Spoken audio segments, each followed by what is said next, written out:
پہلے جب میں کالج ٹائم پہ تھا تو کافی مطلب ایگزیکٹلی تو سلفی نہیں بولوں گا، لیکن ان کے کافی قریب تھا. اس سے جی بھی پہلے جی. کیا تھے؟ وہ سلفی کے تھوڑا قریب تھے جب نا، اس سے بھی پہلے کیا تھے؟ جب آپ بول رہے ہیں نا سلفی سے تھوڑا قریب تھا، ہلکا پورا نہیں کہہ سکتا، تو اس سے بھی پہلے کیا تھے آپ؟ وہ بتا دیجیے، ایک دم شروع والا بتائیے. اس سے پہلے تو کوئی ایسی ریسرچ نہیں ہوئی تھی جو نہیں، لیکن مطلب کوئی نہ کوئی تھے کیا مطلب ہے وہ بتائیے نا. وہ تو میں اہل سنت سے. ہاں، یہ بات صحیح بات بولی. اب آپ چلیے، آپ جو کہنا ہے کہیں. بالکل جی، ٹھیک. یعنی کہ آپ پہلے بھی حنفی حنفی فقہ کو تھے، اب بلانگ بھی کرتے تھے پہلے. پہلے بھی آپ ایک منٹ، پہلے بھی حنفی تھے، اب بھی حنفی ہیں. اہل سنت جی صاحب کہیے کہ اہل سنت جس کو کہتے ہیں ان کا بھی مسلک حنفی ہے، دیوبندی جس کو کہتے ہیں ان کا بھی مسلک حنفی ہے. تو آپ پہلے بھی حنفی تھے اور اب بھی حنفی ہیں، تو اس طرح کہیے کہ اب بھی حنفی، نہیں، نو حنفی نہیں. ایسا ہوا تھا کہ میں ان کی سن کے بہت امپریس ہو گیا تھا، اتنا زیادہ امپریس تھا کہ میں نے اب اہل سنت والے لوگوں سے لڑنا شروع کر دیا تھا. کہ مطلب لڑنا نہیں ان دا سینس کہ ان سے دلیل مانگنا، ایسی چیزیں. پھر ایک بار مجھے لیکن کوئی عالم صاحب مل گئے.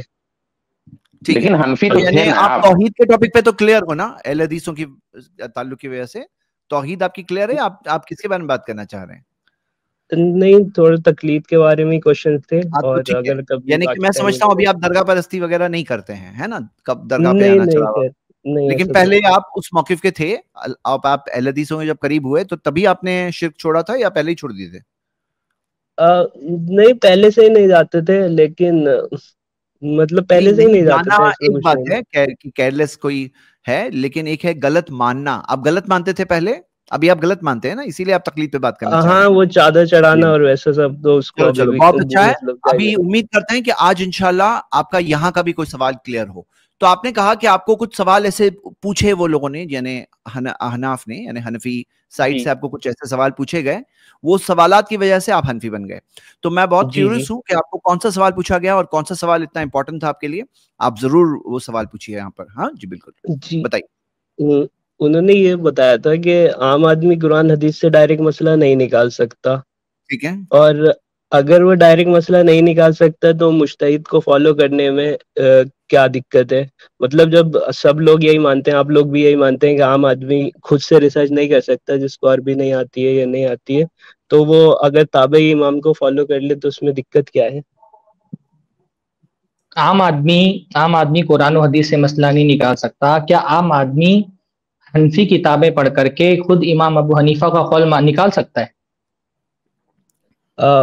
وہ ایسا قرآن و ہوتا ہے نا حدیث کہ آپ کے حساب تقلید. سے اتنی مشکل ہے، قرآن و حدیث آپ کے حساب سے اتنی مشکل ہے کہ قرآن و حدیث سے تو عام آدمی ڈائریکٹ استفادہ نہیں کر سکتا ہے، تو آپ کہتے ہیں کہ اسی لیے کسی ایک امام کی تقلید کرنی چاہیے. تو کیا ایک عام آدمی امام ابو حنیفہ یا ان کے اصحاب کی کتاب پڑھ کر کے اس سے امام ابو حنیفہ کا مسلک معلوم کر سکتا ہے؟ اصل میں تقلید کی اگر ہم ڈیفینیشن دیکھیں تو سوال کا جواب ڈیفینیشن دیجئے میں نا ہی ہے میرے نا، بھائی. بنا میں نے دلیل شرعی کی نہیں کسی کی نہیں، بات آپ کو ماننا. ڈیفینیشن میں کہاں آپ ڈیفینیشن میں کہاں جا رہے ہیں؟ آپ نے آپ سے جو سوال کیا اس کا جواب دیجئے. میں آپ سے یہ پوچھ رہا ہوں، آپ نے بالکل صحیح بات کہی، میں آپ کی بات کو تسلیم کر رہا ہوں کہ عام آدمی قرآن و سنت پڑھ کر کے ڈائریکٹ مسئلہ مستنبط نہیں کر سکتا. میں نے آپ نے کہا، میں نے مانا. اب میں آپ سے پوچھ رہا ہوں کہ کیا عام آدمی، جو ایک عام سا آدمی ٹماٹر بیچنے والا جس کو مفتی طارق مسعود کہتے ہیں، ریڑھی لگانے والا، جی کالج میں پڑھنے والا لڑکا، کیا اس کے اندر اتنی استطاعت ہوتی ہے کہ وہ امام ابو حنیفہ یا حنفی مسلک کی جو کتابیں ہیں اس کو پڑھ کر کے مسئلہ مستنبط کر لے جائے؟ یا مسئلہ مستنبط نہیں کرنا ہے، اس کو تو تقلید کرنا ہے، تو وہ امام ابو حنیفہ کا مسلک معلوم کر لے جائے؟ اسی لیے تو وہ تقلید کرے گا نا، کیونکہ ارے بھائی تقلید تو یہی ہے، آپ بنا پہلے جس ہاں کو پتہ کریں، نہیں ہے. ہاں کریں یا نہ، آپ ہاں کریں یا نہ کریں پھر بات آگے بڑھے گی نا. آپ میرے سوال کا جواب نہیں دے رہے. میں نے آپ سے پوچھا ہے کہ کیا عام آدمی حنفی کتابیں پڑھ کر کے امام ابو حنیفہ کا مسلک معلوم کر سکتا ہے؟ آپ یا بولیں ہاں یا نہ، پھر اس کے بعد آگے کی بات کریں. ہاں، میرے خیال سے معلوم کر سکتا ہے. ایک عام آدمی جو ریڑھی لگا رہا ہے یا ٹماٹر بیچتا ہے، آپ کہہ رہے ہیں کہ وہ حنفی کتابیں فقہ کی اٹھا کر کے امام ابو حنیفہ کا مسلک معلوم کر نہیں نہیں سکتا ہے؟ نہیں نہیں نہیں، بالکل ایسا آدمی ہاں، تو نہیں کر پائے گا میرے خیال سے. نہیں کر پائے گا نا. تو جو مسئلہ آپ کہہ رہے ہیں کہ جس مسئلے کا حل کرنے کے لیے تقلید کو ایجاد کیا گیا، کہ عام آدمی کیونکہ قرآن و سنت کے استنباط ڈائریکٹ نہیں کر سکتا، اس لیے اس کو کہا گیا کہ تم تقلید کرو، تو تقلید میں بھی تو وہ مسئلہ باقی ہی رہا نا. کہ وہ تو تقلید میں بھی امام ابو حنیفہ کا مسلک ان کی کتابوں سے نہیں معلوم کر سکتا ہے، تو مسئلے کا حل تو ہوا ہی نہیں، مسئلہ تو ویسے بھی حل نہیں ہوا۔ جس مسئلے کا حل کرنے کے لیے آپ نے تقلید کو ایجاد کیا وہ تو تقلید ایجاد کرنے کے بعد بھی باقی رہا، بس مسئلہ تبدیل ہو گیا۔ پہلے مسئلہ یہ تھا کہ ایک عام آدمی قرآن و سنت سے استنباط کر کے مسئلہ معلوم نہیں کر سکتا تھا، تقلید ایجاد کرنے کے بعد مسئلہ تبدیل ہو گیا، پرابلم سالو نہیں ہوئی، بس پرابلم تبدیل ہو گئی۔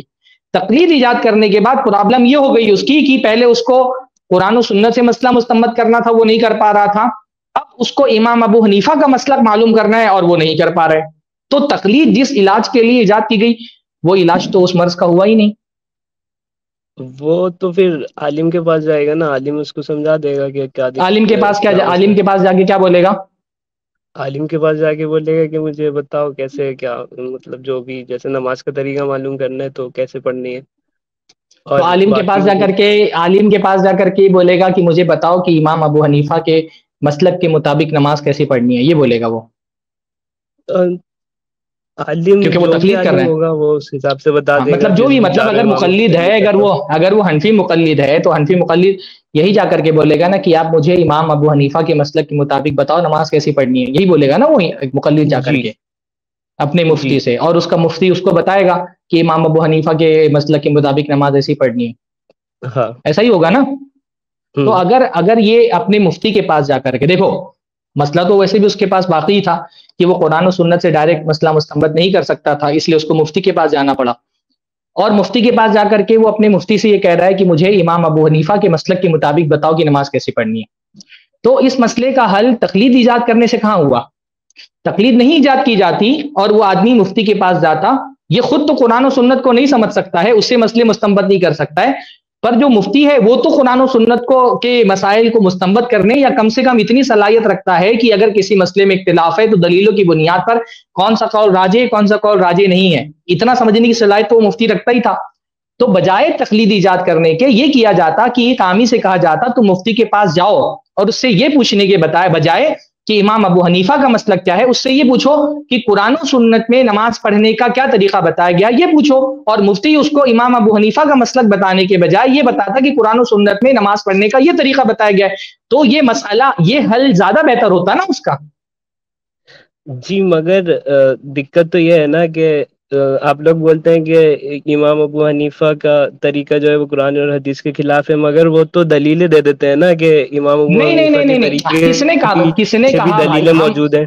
نہیں کس نے یہ کہا؟ یہ کس نے کہا؟ پہلی بات آپ یہ بتائیں کہ یہ کس نے کہا کہ ہم کہتے ہیں امام ابو حنیفہ کا طریقہ قرآن و سنت کے خلاف ہے؟ ہم کہتے ہیں کچھ مسئلے میں امام ابو حنیفہ کا طریقہ قرآن و سنت کے موافق ہے، کچھ مسئلے میں ان کا طریقہ دلیلوں کے مطابق مرجو ہے اور امام شافعی کا طریقہ راجح ہے، کچھ مسئلوں میں ہو سکتا ہے امام مالک کا طریقہ راجح ہو۔ ہم کلیتاً تو یہ نہیں کہتے کہ امام حنیفہ کا طریقہ غلط ہی ہے، ہم کہتے ہیں کہ کچھ مسائل میں امام حنیفہ کی دلیل زیادہ راجح ہے اور دوسرے ائمہ کی دلیل مرجو ہے، امام ابو حنیفہ کا مذہب زیادہ قوی ہے، دوسرے جو ائمہ ہیں ان کا مذہب اس کے مقابلے میں قوی نہیں ہے۔ کچھ مسئلوں میں ایسا بھی ہو سکتا ہے کہ امام ابو حنیفہ کی بجائے امام شافعی یا جمہور علماء کی رائے دلیل کے مطابق زیادہ راجح ہو۔ ہم یہ نہیں کہتے کہ امام حنیفہ کی بات غلط ہے، لیکن وہ دونوں یا چاروں اماموں کی بات پہ ایک ساتھ عمل ہو نہیں سکتا نا۔ ایک ساتھ چاروں کی بات پر تو عمل کرنے کے لیے ہم نے کہا ہی نہیں، ہم نے کہا ہے کہ جس کی بات دلیل کے موافق زیادہ راجح ہے اس پر عمل کیا جائے، ہم نے تھوڑی کہا کہ چاروں پر ایک ساتھ عمل کیا جائے۔ ہم یہ کہہ رہے ہیں کہ کسی مسئلے میں جب اتفاق ہو گیا تو سب کی بات مان لو، جب اختلاف ہو گیا ہے تو یہ دیکھنے کے بجائے کہ میں اپنے امامی کی بات مانوں گا اختلاف میں، یہ دیکھ لو کہ دلیل میں کس کی بات زیادہ قوی ہے۔ ایک مقلد میں اور ایک اہل حدیث میں یہی فرق ہے نا کہ جب اختلاف ہوتا ہے، دیکھو جہاں پر اتفاق ہے وہاں پر تو کوئی مسئلہ ہی نہیں ہے، جہاں پر اختلاف ہے وہاں پر یہ دیکھ لیا جائے کہ دلیل کے مطابق کس کا قول زیادہ راجح ہے، اس کی بات لے لی جائے۔ اہل حدیث کہتا ہے راجح ہے جس کی بات دلیل کے موافق زیادہ ہے وہ لے لو، مقلد کہتا ہے نہیں صرف اپنے امام کا قول لو۔ یہ فرق ہے اصل میں۔ تو سرفراز بھائی دقت یہاں پہ یہ ہے کہ وہ عام آدمی تو دلیل سمجھنے کے لائق ہی نہیں تھا نا، تو وہ کیسے سمجھے گا کہ یہ دلیل جو وہ دے رہے ہیں یہ زیادہ قوی ہے یا وہ زیادہ قوی تھی جو حنفیوں نے دی یا مطلب کسی اور نے بھی دی۔ تو مطلب میرا پوچھنے کا مطلب یہ ہے کہ عام آدمی تو دلیل سمجھنے کے مفتی دلیل سمجھنے کے لائق ہے کہ نہیں ہے؟ ہاں مفتی تو ہے، مفتی دلیل سمجھنے کے لائق ہے، تو وہ مفتی سے یہ کیوں کہتا ہے کہ میرے مسلک کا فتوا بتاؤ، مفتی سے یہ کہنا کہ دلیل کے موافق جو زیادہ راجح ہے وہ بتاؤ، اس کو آپ نے ایک حنفی مقلد کو آپ اس بات کا پابند کیوں بناتے ہیں کہ وہ جا کر کے اپنے امام کا مسلک پوچھے گا؟ وہ مفتی سے یہ کیوں نہیں پوچھ سکتا ہے کہ مجھے جو دلیل کے موافق زیادہ راجح ہے وہ بتاؤ؟ اس کو آپ نے پابند کیوں بنایا ہے؟ ہوا یہ تو سرفراز بھائی انہوں نے مجھے اس طریقے سے سمجھایا کہ تقلید جو ہوتی ہے وہ بنا دلیل شرعی کی کسی کی بات کو ماننا، اگر وہ مفتی کی بات مانے گا تب بھی تقلید تو اس کی ہو جائے گی نا، کیونکہ وہ بنا دلیل شرعی کے مان رہا ہے، تقلید چاہے نہیں ایسے دیکھیے، کرے یا ابھی اس مفتی کی کرے۔ میں آپ سے جو آپ سے سوال کیا اس کا مجھے جواب دیجئے تاکہ میرے ذہن میں بھی مسئلہ کلیئر ہو۔ دیکھیے، آپ نے ایک آدمی کو، چلیے میں نے تسلیم کیا کہ ایک عامی دلیل کو نہیں سمجھ سکتا تو وہ مفتی کے پاس ہی جائے گا، ہم مفتی سے استفادے کا انکار نہیں کرتے، اس کو فقہی اعتبار سے، اصطلاحی اعتبار سے تقلید کہا نہ جائے یا نہ کہا جائے وہ صرف ایک لفظی اختلاف ہے، ہم دونوں اس بات پر متفق ہیں، آپ بھی متفق ہیں، میں بھی متفق ہوں کہ عامی آدمی مفتی سے جا کر کے سوال کرے گا، اس پہ نہ میرا اختلاف ہے نہ آپ کا اختلاف ہے۔ اختلاف کس بات پر ہے کہ جا کر کے سوال کیا کرے گا؟ اختلاف اس بات پر ہے کہ مفتی سے جا کر کے سوال کیا کرے گا۔ میں ایک اہل حدیث ہونے کی حیثیت سے یہ کہتا ہوں کہ جب وہ مفتی کے پاس جائے گا تو وہ یہ کہے گا کہ مجھے دلیل کے موافق صحیح مسئلہ بتائیں، اور آپ مقلد ہونے کی حیثیت سے یہ کہہ رہے ہیں کہ وہ جب جائے گا اپنے مفتی کے پاس تو اپنے مفتی سے یہ کہے گا کہ مجھے میرے امام کے مطابق فتویٰ دو۔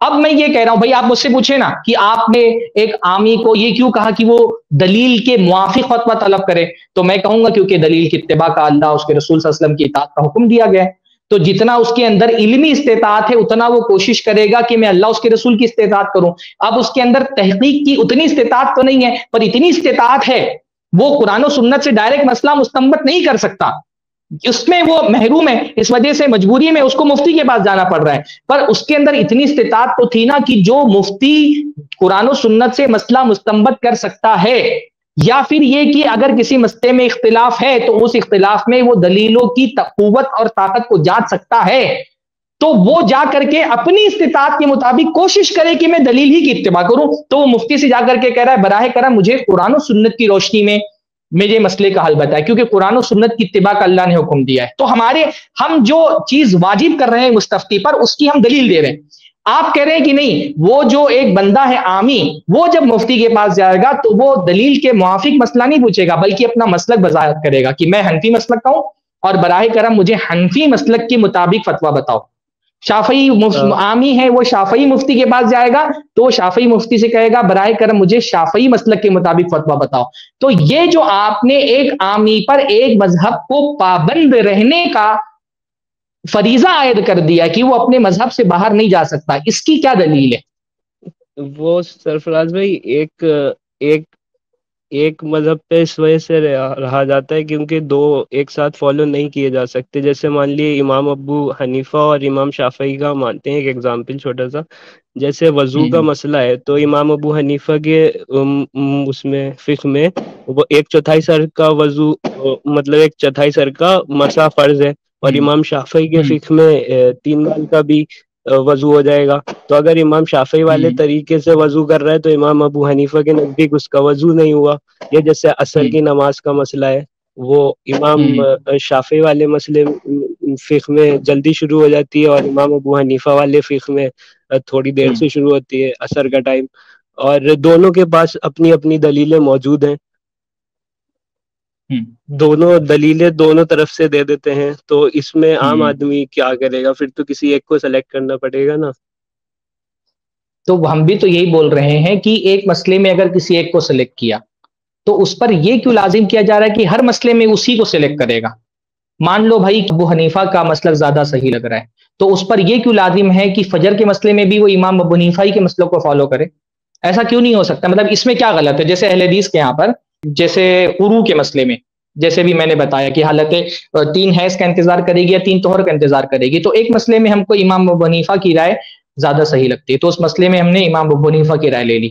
اگر ایک مسئلے میں نے امام ابو حنیفہ کی رائے لی تو یہ کیوں لازم ہے کہ ہر مسئلے میں ان کی رائے لوں، چاہے دلیل اس کے خلاف کتنی بڑی کیوں نہ ہو؟ یہ کیوں لازم ہے مجھ پر؟